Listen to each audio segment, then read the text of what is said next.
Desde 1945, cuando se creó las Naciones Unidas, se crearon por áreas organismos internacionales, entre ellos la Organización Mundial de Turismo, de la cual forma parte Venezuela. Álvaro Montenegro, ¿cómo funciona la Agencia Mundial de Turismo y cómo se relaciona con los países? Muy bien, porque todos los países están representados. Antes se llamaba Organización Mundial de Turismo, ahora la cambiaron a ONU Turismo, porque claro, era un organismo dependiente de la ONU y es chévere. Eso se fundó en Torremolinos, España, y entonces se celebra el Día del Turismo precisamente celebrando un año de la fundación de la OMT, que ahora es ONU Turismo, el 27 de septiembre. Y entonces ellos sensibilizan a los gobiernos de todo el mundo a decir que el turismo es importante, pero no importante solamente en materia económica, que está bien, es una actividad económica como cualquier otra, pero es importante socialmente, porque es la integración, es un factor clave de bienestar social, porque tú agarras la comunidad más deprimida de cualquier país, agarra el país que sea, vamos a tomar Senegal, y la comunidad más deprimida, y tú le metes turismo, se acaba la minería ilegal, se acaba todo, y entonces es gente atendiendo gente, el turismo gasta mucha plata, un turista en promedio por semana gasta $1000, que viene y permea, porque el portero del hotel gana, el taxista gana, la que vende la empanada gana, la bodega gana, todo el mundo, no se queda en pocas manos. El hotelero gana más, por supuesto, y el de la línea aérea, pero permea un recuerdito, una artesanía.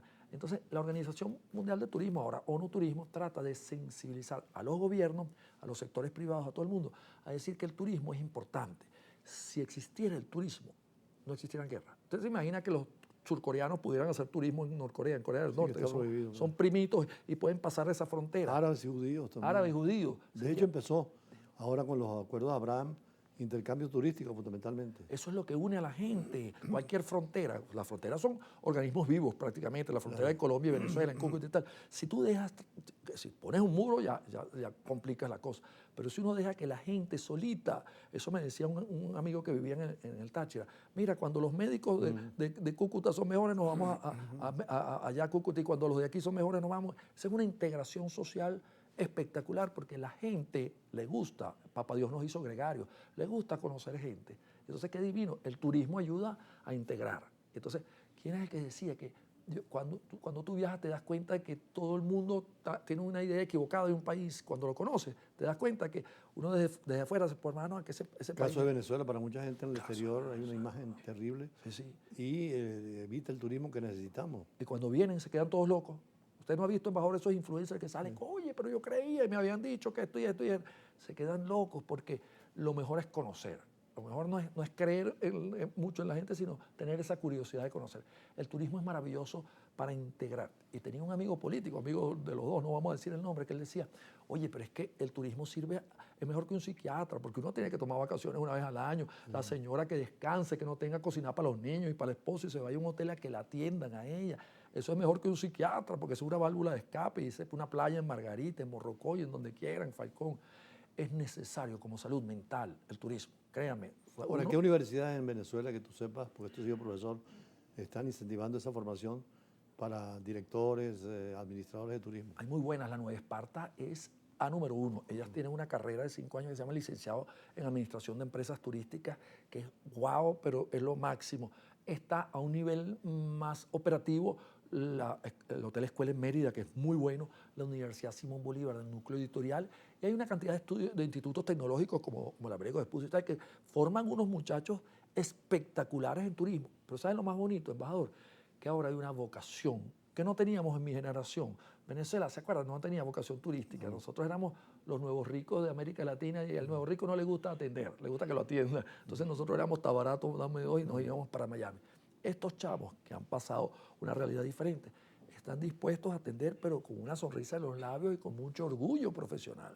Ahí es importante la enseñanza de los idiomas. Precisamente el Siempre. Américo Vespucio nos decía que junto a la carrera de turismo abrieron la sección de varios idiomas, de los más usados, pensando en los turistas. Es indispensable. Nosotros estuvimos en China en un congreso de turismo, y ahí, de verdad, es indispensable. Ahí todos los guías hablaban inglés, pero perdón, había un tipo, que el guía nuestro hablaba español mejor que yo, y nunca había salido de China. Y decía, ¿pero dónde aprendiste tu español? ¿Fuiste de España? No, yo no he salido de China nunca.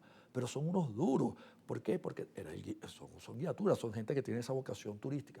El turismo te sirve para crecer como persona, muchísimo. Y de estos centros turísticos mundiales que tú mencionas, por ejemplo, Turquía o España, o también países del Medio Oriente como Egipto, que están haciendo una gran labor para llevar turismo hacia sus países. ¿Qué podríamos aprender nosotros? Muchísimo, a cambiarnos el switch y tener una actitud, porque es una actitud.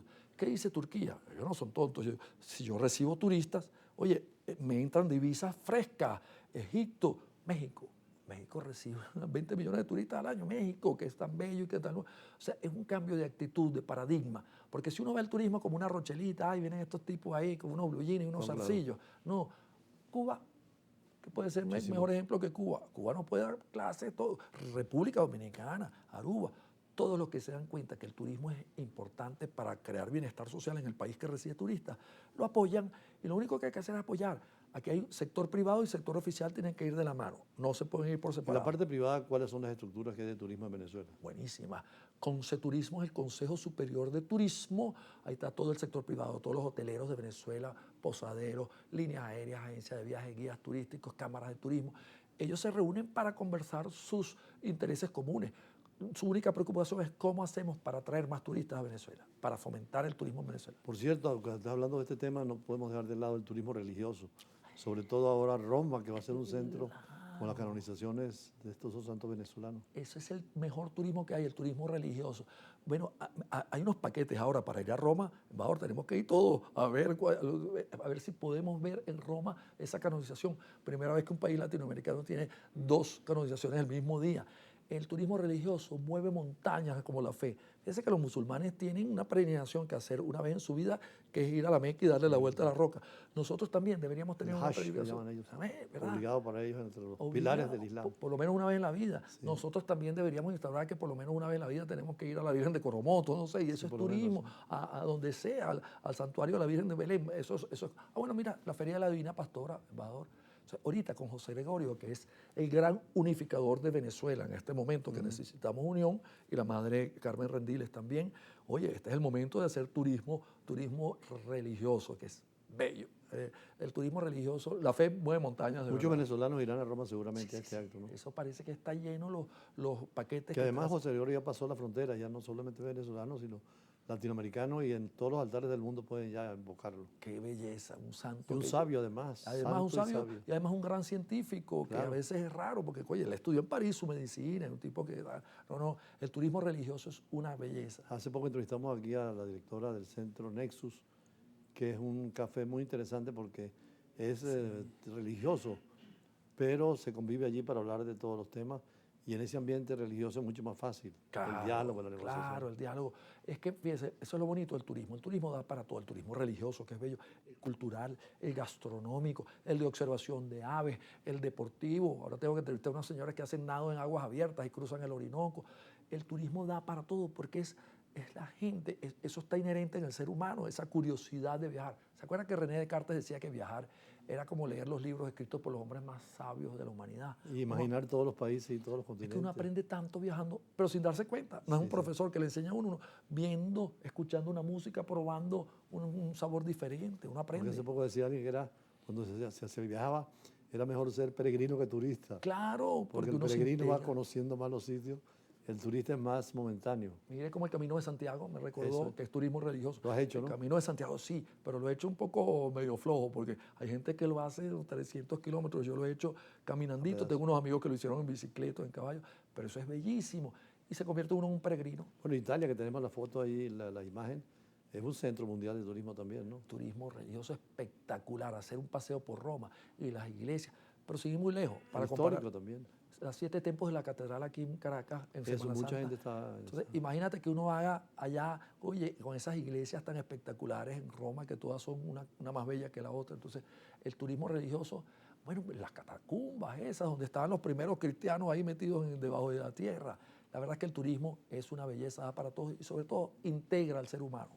Ahora, tú también que acabas de terminar una tesis de doctorado, ¿tocaste el tema de turismo? No. Porque está bien una división política, diplomática, internacional de turismo. No, porque mi tema fue en la época de Gómez. Y entonces en la época de Gómez los únicos turistas que venían eran los americanos que se quedaban en el Hotel Jardín, que era el mejor hotel de Venezuela, en Maracay, a hacer negocios de las petroleras.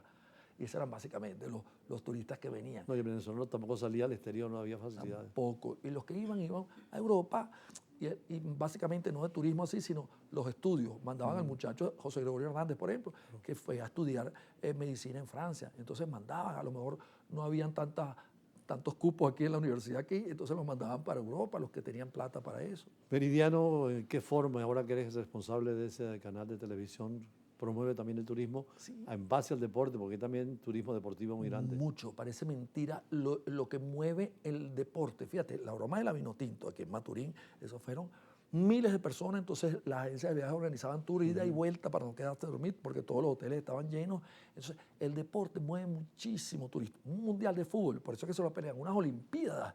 París, con la última de París fue que no, eso mueve millones, por eso es que los países se pelean por ser sede, un mundial de fútbol, la Serie del Caribe aquí, todo el mundo se pelea porque saben que eso es beneficioso para el pueblo. Meridiano Televisión, como me dijo un ministro ahí, que fue el ministro de Turismo, dice, fíjate que este es un canal de deportes y promueve el turismo. Entonces, el turismo y el deporte van de las manos. Por ejemplo, el turismo de aventura. El turismo de aventura, de deportes de aventura, entrevisté al presidente de la Organización Venezolana de Turismo de Aventura. Y entonces ellos hacen unos rallies, unos maratones y tal, pero los hacen en Paria y después los hacen en Mochima y después mueven mucha gente. Bueno, muchísimas gracias, Álvaro Montenegro, especialista en turismo, director ahora de Meridiano y también compañero de viaje en algunas experiencias internacionales, sobre todo en España, viendo el fenómeno turístico. Y a lo mejor coincidimos en Roma, en la canonización de los santos venezolanos. Si Dios quiere. Seguimos con especialistas en Derecho Internacional y en la agenda internacional del día de hoy. Ya regresamos.